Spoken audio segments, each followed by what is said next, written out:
This is Parrish Alford with the Daily Journal. I'm joined by Brad Henderson, career hits leader at Ole Miss and radio analyst. Brad, how are you, man? I'm good, Parrish. Thanks. Hey, man, I was keeping up with the Rebels at Auburn, and you know how Facebook does. You'll see somebody post a picture, and it says Brad Henderson is with so and so and so and so, and it said Brad Henderson is with Mary Kellum, and I wondered if David Kellum knew about that. Yeah, he was sitting right beside me, and so was she. So she travels quite a bit with us.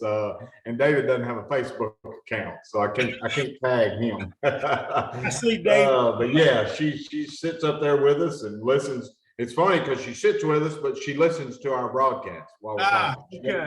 So but yeah, we enjoy having Miss Mary with us. That's right. That's right. I see David on Twitter from time to time. Now that you mentioned it, hadn't seen him on Facebook too much. I will tell you, Brad. I was thinking about my Alpha Insurance agent this week as I was driving back from, I don't know, coming somewhere, and I was driving this Accord that we have. That it's our third car, and we only carry liability. And somebody pulled out in front of me. And I was thinking, with the used car market now, man, if you get in a wreck now, tell us about how these cars are valued. It seems to me like you could be at a real disadvantage in the market right now if you have an accident and you settle up and then you go out and try and find a car. It's a different market right now. What are you seeing on things like that? Yeah, it's a lot different market, and the used car market, especially, I guess because all these little chips for the new cars had been delayed, due to COVID, and so cars are expensive nowadays. So just trying to find the right one that you want, those are limited, and so obviously it'd be important to have yours correctly insured in case something happened. But yeah, it's a unique market. I got buddies that are car salesmen, and they can't keep cars. The minute they'll post something on social media, it's gone. So yeah, it's just one of those. I think it's COVID related, and hopefully, the recession that's coming and everything. We hope we put that in the rearview mirror soon, but it doesn't look like it's happening. Anytime within the next couple of weeks, for sure. Well, when I break down, man, I know I can call you and you got me taken care of. So I appreciate that. Hey, let's talk baseball a little bit. I notice Ole Miss is still number one in the D1 baseball, top 25 that was released this morning.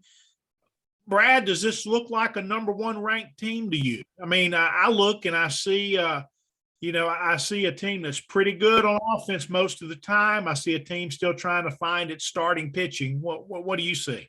Yeah, same. Some days I feel like we could beat anyone in the country, and then some days, like game 2 at Auburn, anybody could beat us. So it's just a consistency thing. Obviously, I think the talent is there. I think the biggest question mark right now is who's going to pitch on the weekends and what days, and the thing about it to me, and we're probably going to talk about Derek Diamond, had a rough outing in game 2 there on Friday, is who's going to be consistent enough to pitch on the weekend. So I think you'll see some shuffling around. I think John Gaddis is going to stay where he's at. I think Drew Doherty obviously earned another start. He was terrific there in game 3.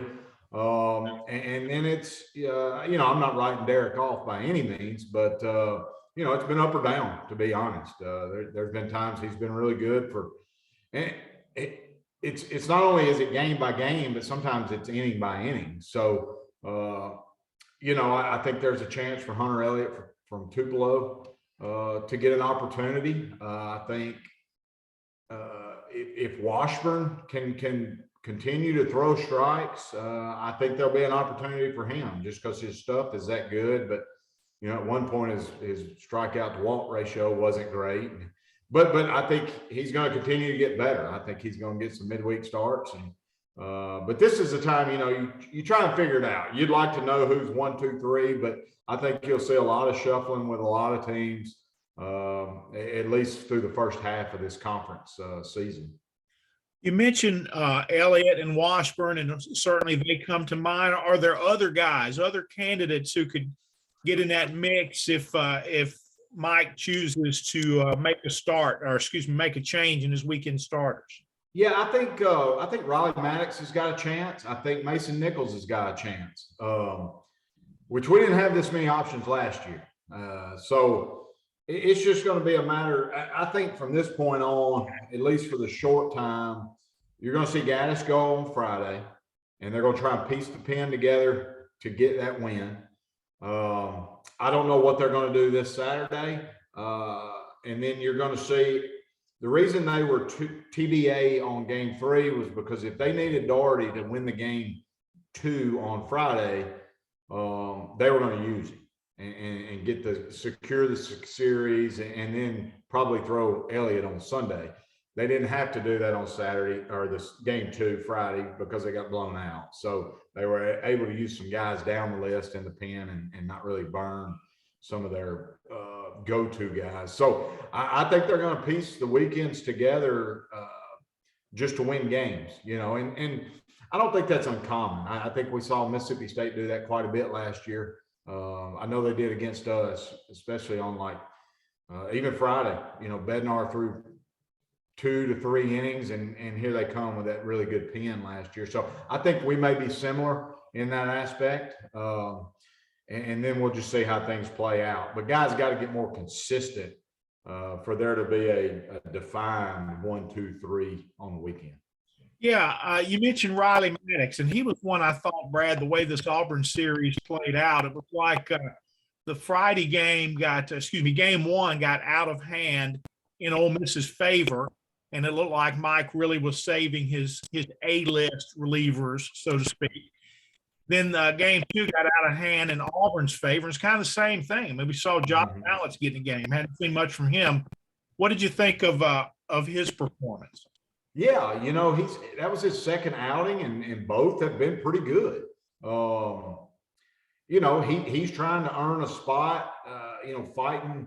They're 12 deep, 15 deep in that pen, but obviously if he keeps going out there and competing, he's going to move up the chain. So it wasn't a big pressure situation as far as that goes in game 2, but you look at, Burton comes in, walks 2 guys, Kimbrell comes in, walks 2 guys. So, when he got his opportunity, he threw really well. And I thought he threw well in his first outing. So that was obviously good to see. And, you think about it, it preserved having to use another arm in that game that allowed us to obviously have a pretty deep pen in game 3. So there's a lot of moving parts, even when you get blown out or you're blowing somebody out, as you're trying to preserve what you can to try and win the series the very next day. Yeah, it's there's always chess pieces being moved around the board. It was very interesting, and I thought because of that, you mentioned Riley Maddox earlier. He didn't even get in a game this weekend. He didn't pitch, and Brandon Johnson didn't pitch much. So very interesting. Hunter Elliott had a nice outing, blowout game, but pitched well. What do you see in him that's allowing him to be effective as a first-year guy? Well, he's got a lot of upside. He throws 4 pitches, and he throws most of them consistently for strikes. I think the thing with Hunter is it's his fastball. He can be 88 to 91. Which was very similar to Doug Nikhazy, but it probably plays up to 92 to 94. It's got a lot of late life on it. And I had this conversation with Carl Lafferty before the season started. And he said, all fall, all spring, our hitters just struggle with it. The timing's off, they can't get comfortable in the box. And like I said, when you can throw 4 pitches as a freshman, consistently, you give yourself a chance. And then the mental side of it, he's really mature for an 18-year-old freshman. He signed early, committed early with Ole Miss, and so he's believed for a long time that he belongs here, and you can see that in his body language when he runs out there. What is a reasonable expectation for this Ole Miss offense? Baseball so much is decided by the guy on the mound. Okay. And I know in game 2, Ole Miss had they lost 19-5, 5 runs on 6 hits. They're going to have to win some games with 5 runs on 6 hits. You know, I mean, that was the disappointing part for me. You score 5 runs in this conference, you typically give yourselves a chance, and you know, we just didn't pitch it well. We had 11 free passes that day, but offensively we weren't really good, and you know, they threw a left-hander that we didn't have much information on, and as far as scouting report goes, and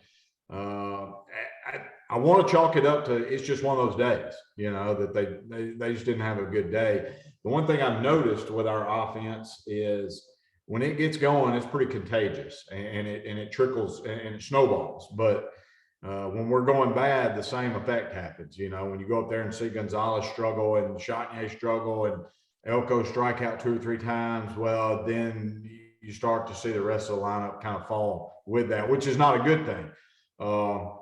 But again, you know, you saw in game 3, we started swinging it pretty good early.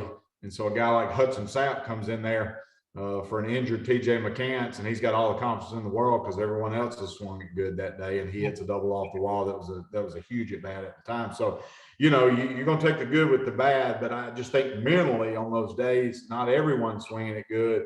We'll have to have some guys step up. You know, I'll tell you what, in the games that Ole Miss won, and still like 5 on 6, that's not terrible. But in the games they won, they combined for 33 hits, man. 33 hits in game 1 and game 3 against Auburn. Memphis Tuesday and Wednesday, and a big challenge early in the SEC season with Tennessee coming in this weekend.